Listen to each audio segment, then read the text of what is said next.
First, open Ideogram AI and sign in to your account. To generate realistic images, start by deciding what kind of realistic scene you want to create. It could be a portrait, product photograph, landscape, city scene, food image, or another type of visual. Open the image generation area and write a detailed prompt.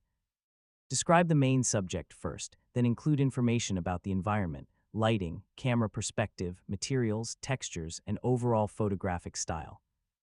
For example, you could describe a realistic portrait of a professional businessman standing in a modern office, natural window lighting, realistic skin texture, detailed clothing. Shallow depth of field and high-end professional photography.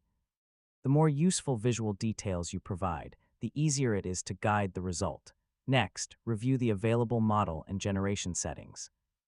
Depending on the current Ideogram AI interface and your account, you may have options for different models, aspect ratios, styles, or other controls. Choose settings that match your project and start generating. When the results appear, inspect them carefully. Look at the face, hands, clothing, lighting, shadows, background, and small details. Realistic images can sometimes contain visual inconsistencies, so don't choose an image only because it looks good at first glance. Zoom in and check the important areas.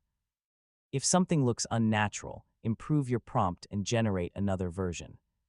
You can make the lighting more specific, change the camera perspective, simplify the background, or add details about the subject. You can also experiment with different styles and settings to find the most realistic result. Once you have an image you're satisfied with, use any available editing or enhancement tools if you want to make additional improvements. Finally, review the complete image and save or download the final version. And that's how you can generate realistic images